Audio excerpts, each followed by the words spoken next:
Graça e paz. Nós vamos falar aqui do terceiro capítulo. Olha só. Inspiração bíblica. O que é inspiração bíblica? O que é a inspiração da Bíblia, da palavra santa de Deus, tá? Veja bem. Em Timóteo 3,16 nós encontramos um texto. Toda a escritura é divinamente inspirada. Ele faz referência ao escrito como inspirado. Em Pedro 1,21 diz que homens santos de Deus foram inspirados pelo Espírito Santo. Fala do escritor. Então a inspiração, Timóteo, fala da escritura. E Pedro fala do escritor, dos 40 homens que Deus usou, mais ou menos, para escrever a Bíblia. Homens santos de Deus falaram, inspirados pelo Espírito Santo. Então o Espírito Santo é que soprou, que fez com que eles escrevessem, tiveram aquela inspiração e eles escreveram a Bíblia, né? Características mais importantes da Bíblia não é a sua estrutura, a sua forma. A característica mais importante da Bíblia não é a sua estrutura, a sua formação, tá? Mas o fato de ter sido inspirada por Deus. O fator não é... Porque todo mundo fica admirado, né? Olha só, a gente falou nisso. Um livro que foi escrito em 1600 anos e que consegue sincronizar tudo. Um livro que foi escrito por 40 homens diferentes, de níveis sociais diferentes, em lugares e circunstâncias muito diferentes, né? Por pessoas que não conheciam uma as outras e nem se relacionavam. É muito importante, muito interessante isso. Todo mundo que pega a Bíblia fica encantado e ela serve de base para as maiores leis e as maiores civilizações do mundo, até as que já existiram, né? Então é um livro encantador, o mais lido, o mais vendido, o mais pesquisado do mundo, né? Por mais que tentou destruir, ninguém conseguiu. Mas a característica mais importante desse livro é o fato dele ser inspirado por Deus, tá? A palavra, quando sai de dentro desse livro, alguém lê, estou falando de forma sincera, ela é vida, tá? Por quê? Porque ela é mais do que isso.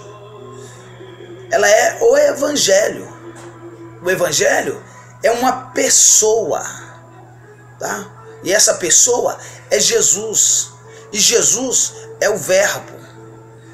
O Verbo que se fez carne, porque verbo é palavra, a palavra de Deus. Então tudo está aqui dentro dessa escritura sagrada e inspirada, tá? Então não se deve interpretar de modo errôneo a declaração da própria Bíblia a favor dessa inspiração. Quando falamos de inspiração, não se trata da inspiração poética, mas da autoridade divina como inspiração. Tá entendendo? A Bíblia é singular, ela foi literalmente soprada por Deus. A seguir, examinaremos o que significa isso. Ela foi soprar. Algo que estava dentro de Deus foi soprado para que o homem tivesse essa revelação importantíssima e maravilhosa, tá bom?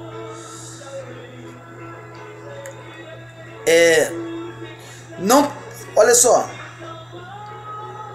não podemos confundir revelação com inspiração. Enquanto a revelação é o ato pela qual Deus torna-se conhecido pelos homens, a inspiração diz a respeito do modo como os homens recebem e transmitem essa revelação. As Escrituras tanto falam da inspiração do escritor quanto da inspiração do escrito. Um é o agente e o outro é o efeito. Oh, querido, olha só. 40 homens que se entregaram, pessoas que se deixaram gastar pelo Evangelho, que se renderam a Deus para fazer a vontade de Deus. Eles foram aquilo que nós chamamos de o agente. Como se Deus pegasse um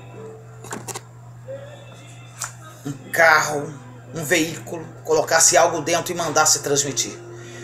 Um cano que colocasse água dentro dele e chegasse a algum lugar. Eles foram agentes, entendeu?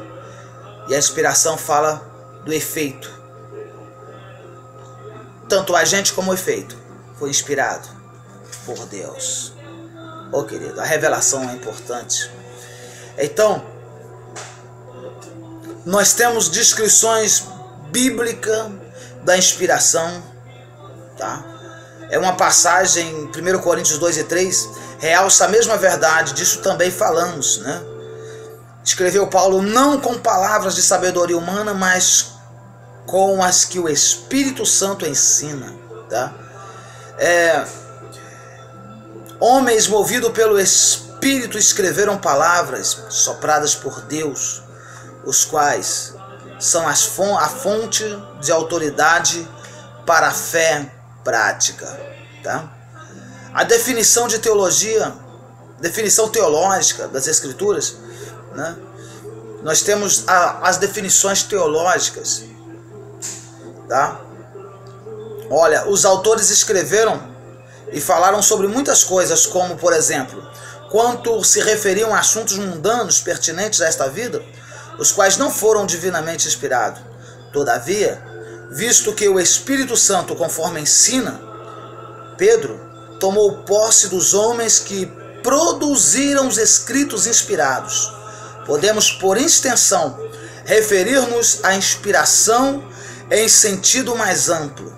Tal sentido mais amplo inclui o processo total, porque alguns homens, movidos pelo Espírito Santo, enunciaram e escreveram palavras emanadas da boca do Senhor. Por isso mesmo, palavras dotadas de autoridade divina. E esse é o processo total da inspiração, que contém os 3 elementos essenciais: a causalidade divina, a mediação profética e a autoridade divina. Oh, rapaz! E a autoridade escrita, causalidade divina, mediação profética e autoridade divina. 3 elementos são importantes, tá bom? A mediação profética, a causalidade divina,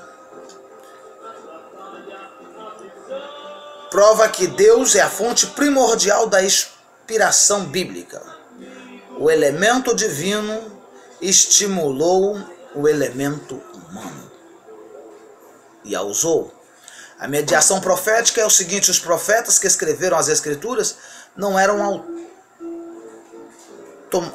autômatos, tá? Ou seja, a pessoa que age como máquina, sem raciocínio e sem vontade própria. Deus usou eles, mas eles se deixaram usar por livre e espontânea vontade, tá bom?